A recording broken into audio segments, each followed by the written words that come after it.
Hello everyone, this is Don Dimar. Live the day like a dream motto নিয়ে welcome to my another blog. তো আজকে আমরা যাচ্ছি হচ্ছে নৈহাটিতে। আমার সাথে আছে হচ্ছে, এদিকে দেখাও, এটা হচ্ছে আমাদের সিনিয়র দিদি। কোথায় গেল সিনিয়র দিদি? সিনিয়র দিদি দীপ্তিদি। এটা হচ্ছে পুরবী। আর এটা হচ্ছে আমার সেই ছোটবেলাকার স্কুলের বন্ধু পার্থদা, খিচুড়ি স্কুলের বন্ধু। আর সকলের মতো আমরাও নর্মাল ট্রান্সপোর্টে করেই যাবো ভেবেছিলাম। তো সেই অনুযায়ী আমরা প্ল্যান করেছিলাম কি ডানকুনি দিয়ে যাব, বাট ডানকুনিতে ট্রেন লেট থাকায় আমরা বালি চলে আসি। দেন ওখান থেকে শ্রীরামপুর চলে আসি। শ্রীরামপুর থেকে ঘাট পার করবো ঠিক করে নিই। তো গাইস, আমাদের কলেজের বন্ধুদের মধ্যে আমাদের টিমে অনেক লোক ছিল, বাট আজকে 4 জনই আছি। কারণ কি সবার বিয়ে টিয়ে হয়ে গেছে, সবাই বিজি আছে আমাদের সাথে, মানে কলকাতা বাইরেও চলে গেছে, তো সবাই নেই। তো আজকে 4 জনেই যাচ্ছি নৈহাটি। তো চলো বড় মার কাছে যাওয়া যাক। তো গাইস, এখন এই যে বিক্রম আমার অফিসের কালিগ, ও এখানেই বাড়ি। তোকে কল করেছিলাম, ওই যাচ্ছে আমাদের সাথে। তোরে হ্যালো করে দাও। তো এখন আমরা আছি হচ্ছে শ্রীরামপুরে। আমরা যাচ্ছি লঞ্চ ঘাটে, লঞ্চ থেকে ব্যারাকপুর গিয়ে নৈহাটি আবার ট্রেন ধরবো। তো চলো। এরপর ঘাটটুকু আমরা হেঁটেই যাচ্ছিলাম, বাট এই বাঁশগুলো কেন লাগানো রয়েছে সেটা বোঝা যায়নি। বল না, বল।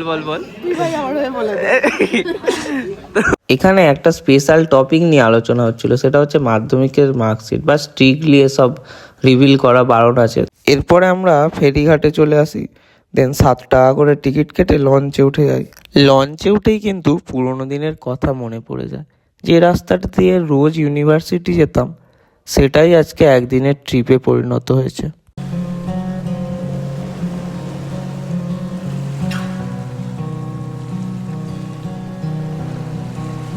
ফেরি থেকে নেমে ধোবিঘাটে চলে এসেছিলাম, যাচ্ছিলাম টোটো ধরতে। আমরা এখন ফেরিঘাট হয়ে ব্যারাকপুর স্টেশন যাচ্ছি। তো এই যে দেখতে পাচ্ছ সাইডে ফুল টুল, কিন্তু এই রাস্তাটা অত্যন্ত শান্ত। এখানে এলে আমার মনে হয় একটা শান্তির জায়গা দিয়ে যাচ্ছি। তো আমরা স্টেশনে যাই, স্টেশন থেকে ট্রেন ধরবো। ট্রেনের টাইম অনেকটাই ছিল, এখন বুঝতে মানে লেট হয়ে গেছে বলে ট্রেনও মিস হয়ে যাবে, এরকম চাপেও আছি। তো দেখা যাক আলটিমেটলি ট্রেনটা পাই কি না পাই। আর এই যে এই দুটো হচ্ছে আমাদের টিমের মহিলাগণ, আরো আছে, পরে আসবে তারা। এই দেখো আমাদের টিএল পার্থদা এখনো এখানে বেড়াতে এসে ডিআরআর দেখে যাচ্ছে। কার কত হয়েছে ডিআরআর? 1% হয়েছে। 1% কম হয়ে যাচ্ছে। তোমরা একটু বেশি করে ডিআরআর করে দাও পার্থদার জন্য। নৈহাটি লোকাল ধরবো বলে দাঁড়িয়ে আছি, আর ট্রেন এখন মোটামুটি 2:45 বেজে গেছে। 2:26-এর ট্রেন এখনো আসেনি। তো আজকে আর মন্দির মনে হয় খোলা থাকবে না, দেখা যাক থাকেই ঢুকতে পাই কি, মায়ের দেখা পাই কি না পাই, দেখার জন্য দেখতে থাকো ভিডিওটা। 2:50 নাগাদ ট্রেনে ওঠার পর আরও 35 মিনিট লেগে যায় নৈহাটি জংশনে এসে পৌঁছাতে। তো পৌঁছেই সেই লেভেলের ভিড়। দেন 1 নম্বর গেট দিয়ে বেরিয়ে যাই। 1 নম্বর গেট দিয়ে বেরিয়েই 2 মিনিট হাঁটলেই কিন্তু এই বাজার থেকে 2 পা এগিয়ে গেলেই কিন্তু বাঁ দিকের দেওয়ালে বড় ড্যাশবোর্ডে লেখা রয়েছে ধর্ম যার যার, বড় মা সব্বার। তো এটা দেখলেই কিন্তু প্রাণ জুড়িয়ে যায়। তো এরপর মন্দিরে পৌঁছে গিয়ে এই যে এত বড় লাইন দেখে কিছুটা চমকে গেছিলাম, কি আদৌ পুজো দিতে পারবো তো না এই লাইনের মধ্যেই, মানে টাইমের মধ্যে আর ঢুকতে পারবো না। তো এত কিছু ভাবতে ভাবতে মনে পড়ে যায় ডালা কেনার কথা। তো পুজো দিতে হবে, তো এরপর ডালা কিনে নিই। এগুলো হচ্ছে 100 করে, তাই তো? আর এইগুলো 50 করে। এরপর যে যার পছন্দ মতো নিয়ে নিই। ফাইনালি এই যে আমরা চলে এসেছি বড় মার কাছে, লাইনে দাঁড়িয়ে পড়েছি ডালা নিয়ে। তো দেখা যাক মায়ের দর্শন শেষ পর্যন্ত হয় কিনা। সকালবেলা পর্যন্ত আমাদের কোনো প্ল্যান ছিল না, অ্যান্ড এখন 4টে বাজে, আমরা মায়ের লাইনে।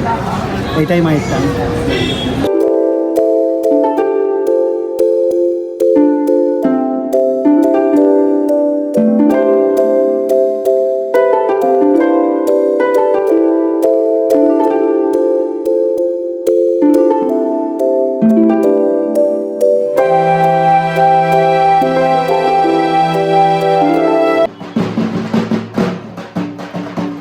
বড় মার কাছে এসে আরেক মায়ের দর্শন হয়ে গেল। মেবি কারোর বাড়ির ঠাকুর হবে। তারপর সামনে পিছনে এত ভিড় সামলে এগিয়ে গেছিলাম। এরপর মন্দিরে প্রবেশ করতে পেরে কিন্তু খুব ভালো লাগছিল ভিতর থেকে। তো ভিতরে যেতে যেতে শুনলাম কি ভিতরে ভিডিও করা যাবে না। তো যাই হোক মন্দিরে উঠলাম, উঠে মায়ের দর্শন পেলাম। তারপর ক্যামেরা অফ করে রাখা হয়েছিল। সমস্ত প্রোটোকল মেনে পুজো টুজো দিয়ে আলটিমেটলি বেরোলাম। তারপর তো গাইজ ফাইনালি মায়ের কাছে এসে পুজো দেওয়া কমপ্লিট। অনেক দিন পর অনেক দিনের ইচ্ছা ছিল পুজো দিতে আসবো, খুব দারুণ লাগছে পুজোটা দিতে পেরে। এবার বাড়ির দিকে যাব। কেমন লাগছে ভাই পুজো দিয়ে? ভীষণ ভালো লাগছে, অনেক দিন পর। অনেক দিনের ইচ্ছা ছিল, আমি তো আসিনি, ফার্স্ট টাইম এলাম। খুব ভালো লাগছে আজকে পুজো কমপ্লিট করে। চ আয় আয় আয় আয় আয়। তো গাইজ প্রচুর খিদে পেয়ে গেছে এখন, অনেকটা বিকেলও হয়ে গেছে। তো এবার চলে এসেছি ব্যারাকপুরে, যাচ্ছি দাদা বৌদিতে বিরিয়ানি খেতে। দেখা যাক আজকের মটনটা কেমন হয়।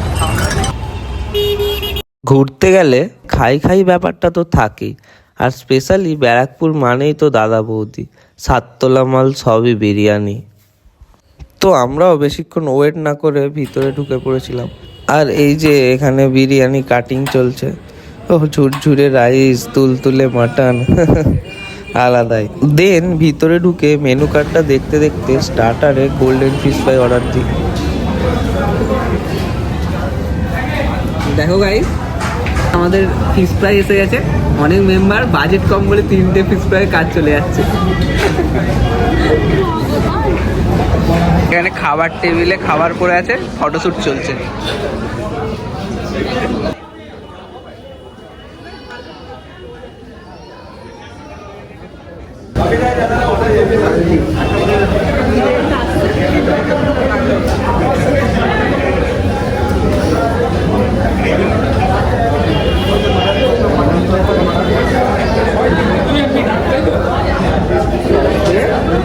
আলু আর মাটন নিয়ে এই যে বাইট করে দিলাম। প্রপার ফুড ব্লগার লাগছিল। খাওয়া দাওয়া কমপ্লিট করে শ্রীরামপুর ঘাটে চলে আসি। এসে এই আলু আদা এটা কিন্তু অন্যরকমই ভাইব দিচ্ছিল। দেন ট্রেন ধরি। হে গাইস, তো এখন 9:30টার সময় পুজো টুজো দিয়ে ফাইনালি বাড়ি চলে এলাম। আর আজকে ছোটোখাটো রিউনিয়ন ছিল, বেশি কেউই আসেনি। তো সবাই মিলে একটা প্ল্যান হচ্ছে, তার ভিডিও আসবে পরে। তো তোমরাও যদি এরকম রিউনিয়ন করে থাকো, বা এটা কি ভালো লাগে কি খারাপ লাগে একটু কমেন্টে জানিও। আর অবশ্যই ডন ডিমারে লাইক, শেয়ার অ্যান্ড সাবস্ক্রাইব করতে ভুলো না। তো আজকের মতো টাটা।